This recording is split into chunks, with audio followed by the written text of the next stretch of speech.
Chapter 4 – Controlling Food Poisoning. In this chapter you'll discover the crucial effect that time and temperature have on bacteria and how to reduce the threat of food poisoning through safe cooking, hot holding, cooling and reheating of food. Let's find Marcus and Nick, who are back at the whiteboard again.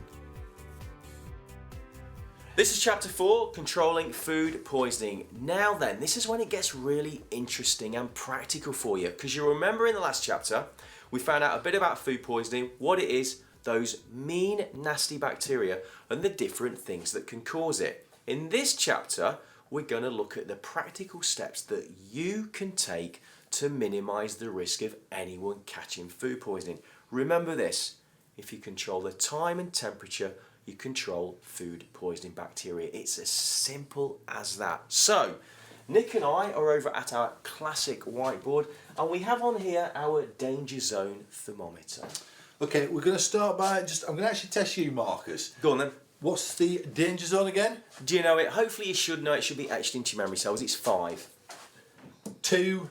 What is it? If you don't get this right, trust me, you're not going to pass your exam. Sorry to be so hard. It's 63 degrees. Okay, so the danger zone is 5 to 63 degrees. Yes, it is. Within that danger zone, another quick question. What do you think BMQ will stand for? Hopefully you know. The first word is going to be bacteria. Well Yeah, done, we're talking about it all the time. The second word begins with M. Yeah, do you remember from your math lessons at schools? You might not be any good at it if you're like me, but it was actually multiply. And the last one is Q. Not many words beginning with Q, is the Nick? Not the Queen of England. What is it? Try quickly. Quickly. So what does that mean then, Nick? Between 5 and 63 degrees, bacteria multiply quickly. That is the optimum temperature. That's what they love. Do you remember when we said the average kitchen is between 25 and 27 degrees and human body temperature is 37 degrees? That is the temperature, remember binary fission, that they love to multiply. Brilliant, Nick. Now also remember that in most cases ambient or room temperature is well within the danger zone, so any food left out is in particular danger. Also remember this, food passes through the danger zone while it's being cooled, thawed, cooked or reheated. So your job is to reduce the amount of time that foods spend between 5 and 63 degrees. Now then, big point from Marcus and Nick here. Next up in your armoury to fight food poisoning is cooking. Probably the most important of 20 most important points. Cooking is one of the best weapons you've got to destroy bacteria or reduce it to a safe level. Remember that. Now, within the UK, there's actually 2 temperatures. In England, Wales and Northern Ireland, it's 75 degrees to the core for at least 2 minutes, and in Scotland it's 82 degrees to the core for 2 minutes. You are going to get asked a question on that, I can guarantee it. The one thing I'm going to say about that is if you're actually going to cook to 82, it doesn't actually matter. You don't have to cook to 75 as long as it's above that 75. Top tip, if you are cooking, use a temperature probe. You need to understand and use temperature probes properly to ensure you're accurate in your temperatures. Otherwise you're guessing. So make sure your temperature probe right to the centre, because the temperature on the outside of, say for example, a large chicken can have hit 75 but the centre might still be at 50. So you need to probe right to the centre to make sure it's completely safe. Golden nugget, Nick. Now also remember, where possible, cut any large joints of meat or poultry into smaller portions to ensure that they cook evenly to the centre. Now another quick top tip is probably at home when you cook your Christmas turkey, you put the stuffing inside it. It does taste better, I'm not going to lie to you. However, you're in a catering environment, cook the stuffing separately, because just think about it, you're putting a large mass of stuffing into the centre of a bird. It's going to take longer for the heat to penetrate and actually cook that, so cook it separately. Absolutely, and remember this, stir stews, it's taken me 10 goes to get that right. Stir stews and casseroles during the cooking process to make sure that you don't have any cold spots in there. So just to recap, cook UK 75 to core for 2 minutes, that's England, Wales and Northern Ireland. Scotland 82 degrees for 2 minutes to core again. That's it on cooking. Next up, we're going to look at hot holding food. Hot holding. Gonna need a prop for this. I'm feeling hot, hot, hot. Feeling hot, hot, hot. Now then, there's a serious point to all this, because the question I have for you is, do you know what this is? Have you got one is my next question. After that, have you got a few of these in your business? And more importantly than that, are they stuck in some drawer somewhere with the batteries not working? Because I'll tell you this, if I was an environmental health officer coming to your business and I was checking on your hot holding and you weren't using this to check how hot it was in the middle of your hot hold and also at the edges to make sure it was above 63 degrees, I would be very, very disappointed. Not only that, more than likely, I would probably give you a very low star rating. Bear that in mind. Not only that, you would have let your customer down, you'd have let your boss down, you'd have let me and Nick down, and above all else, you'd have let yourself down. Have you finished? Have you finished your run now? Are you happy? Yes. Okay, let's cut to the chase here. Hot hold, 63 degrees, and we recommend an absolute maximum of 4 hours. Yes. Okay, sometimes you may have been to a buffet, you may have been to a wedding or even a carvery, and the food, you can tell it's been out there a long time, can't you? Looks terrible, It looks awful. Killed up. Yeah, people don't want to eat it and you don't want to serve it. So remember, maximum 4 hours, above 63, and yes, use a probe. Absolutely. A quick little story for you. I was away on holiday a few years ago, and it'll be a short story, don't panic. Can I sit down? No. And I was away, and a top tip from Marcus is when you go abroad and you go to the buffet, always go to the buffet early on in the evening, 6 o'clock or something like that. Don't go later, sort of after 10, 10:30, because often it's just the same food out there. Well, thank you for that, Marcus. Another great tip. Now then, a tip from myself. If it's appropriate, stir the food if you're hot holding it. Regularly make sure you're stirring it, temperature check it. If it's cold, make sure that you check the temperatures. Keep regularly probing. That's kind of the key things, isn't it? Yes, it is. And also, at the end of service, throw away any leftover food or cool quickly to store and reheat at the next service. If you do keep it, make sure you reheat it properly, and remember you can only reheat food once. Otherwise, you must throw it away or cool and eat it cold. Yeah, exactly. And remember, if the temperature does drop below 63 degrees and you actually notice that, you need to follow reheating guidelines. Don't hope that it's going to get back up to 63 with the temperature in the hot holding equipment. You must reheat it to get the correct temperature before you can recommence hot holding. I think that's it from Marcus and his round. Let's have a look at cooling hot food next. Cooling hot food. Now, hot food passes through the danger zone temperature range between 5 and 63 degrees as it cools. So you need to get the temperature down as quickly as possible. Remember this, aim to cool the food to 5 degrees or colder within 90 minutes. Now, you slightly disagree with that, Nick, don't you? I do actually. That's the Food Standards Agency's recommendations, legal recommendations. 5 degrees within 90 minutes. That's an hour and a half. I actually think you shouldn't leave food in the danger zone for an hour and a half. Bear in mind how quick bacteria multiply in a kitchen environment. So, as a company, we say try and aim for 30 minutes. Get the food cooked to cool within 30 minutes. And there's various different ways you can do it, isn't there? Yeah, but before that, just think about this. Cooling food too slowly is one of the top 2 reasons that people get food poisoning. Yeah, that's why this bit is important and probably we're all stressing it. If possible, use kind of probably our five top tips, let's put it that way. Something like a blast chiller is not a bad option.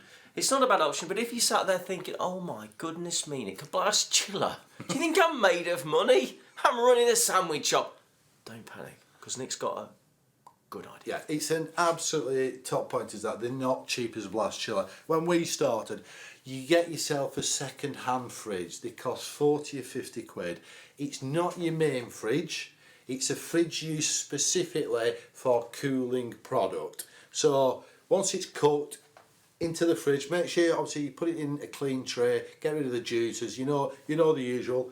Put it in there, let it cool quickly, and once it's hit the 5 degrees, then put it into your normal refrigerator. Absolutely. Next one, think about this to cool food quickly. Smaller portions. Yeah. So whether it's a chili con carne, for example, or a shepherd's pie or something like that, or you've cooked a big joint, get it into smaller portions in clean containers. Yeah, absolutely.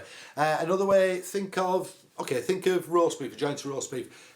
Bag it, as soon as you've cooked it, bag it, put it into a water bath. So use one of your sinks, fill it with cold water, keep changing the water every 10 minutes until it's down to your 5, then refrigerate. Yeah, and the last top tip from me, number 5, is have an ice bed. So what do I mean by that? You have blocks of ice under the food, and in an ideal world, again, you've put it into smaller portions, so you've got a double whammy there. It's going to be really easy for it to cool down. Yeah, so very quick summary. 5 degrees or less within 90 minutes is the law. That's the key bit that you need to remember. However, what we say is get it done quicker. Get it down within 30 minutes, absolute maximum. Yes, and next up, from me and Nick, thawing. Next up is thawing frozen foods. Nick, what have you got for us this time? I'm glad you said that. I can never say that word properly. Okay, well, raw foods such as meat and poultry must be completely thawed before cooking. Yes, we know it can be difficult if you've got a busy service or you're trying to plan ahead. However, inadequate thawing will result in food poisoning. Basically, if you get ice remaining in the middle of, for example, a large bird, you may be cooking the external surfaces very, very well, but the inside bit near where the ice is doesn't fully get to the proper temperature, does it? So you've got chances of bacterial multiplication. Yes, so here's a quick guide to thawing frozen food. If you're using a fridge to thaw food, use the bottom shelf so no juices will drip onto any other foods, causing cross-contamination. Yeah. Do you remember the 40 pound second down fridge when we were talking about cooling hot food? Use that. Put the food in there. Get it to the right temperature, then put it into your main fridge if possible. Don't forget to use the containers that will hold any thawing juices. You don't want it dripping over and cross-contaminating if you have to use your main fridge. You don't. Now, Nick and I don't really like this one, but you'll see this quite a lot out there, is people will say to you, well, you can use microwave ovens. Can be useful for thawing. But if you did do that, and we're not a fan of it, always follow the instructions carefully. Yeah, not love of them, be honest. Okay, always plan ahead. Give yourself enough time to defrost food properly. Yes, and make sure that you cover food as it's thawing to prevent any type of contamination. Okay, and finally, it's a legal requirement actually. You are not allowed to refreeze thawed food. No, you're not. So that's our guide to thawing food. Next up, we're going to have a look at reheating food. Now, I think you'll agree with me, Nick, that we're building up a nice little picture here, aren't we? We've got thawing at the bottom, we've got cooling. We've then got hot hold, 63 degrees or above, cooking, 75 degrees for 2 minutes, everywhere apart from Scotland. And in Scotland, we've got 82 degrees C for cooking for a minimum of 2 minutes. So now, reheating food has got to be what, Nick? 82 degrees at core for 2 minutes. The reason for that is reheated food is probably top 5 food poisoning issues. It's where it can usually go wrong. It's a question of make sure you reheat the food to that temperature. Make sure you keep monitoring it. That's where it can go wrong, can't it? Yes, it is. So you can only reheat food once, don't forget that. I was working on a face-to-face workshop a couple of years ago. There was a big takeaway there, and the girls on the course admitted to me that they reheated rice 5 or 6 times. That's a no, because your customers are going to get very ill. Yeah, good point. So, just going to say it again, reheat food 82 degrees to core for 2 minutes. Go on. Absolutely, and don't forget that if you do that, you can still hot hold, but you need to monitor and probe it regularly to make sure that you're within that temperature range. Final one from me is you cannot legally reheat food more than once. No, you can't. That's it from me and Nick on reheating. Now we're going to talk to you about displaying food. This is our last classic whiteboard moment. I know you're going to be disappointed, I know you are, but this is all about displaying food. And Nick and I are going to give you just 2 each of our top tips with displaying food. Please make sure you read the rest of it. Yeah, it's all actually in the written content below. There's a lot more than 2 each. Okay, my favourite one. Let's have a think. Make sure you keep high risk foods and low risk foods as far apart as you possibly can.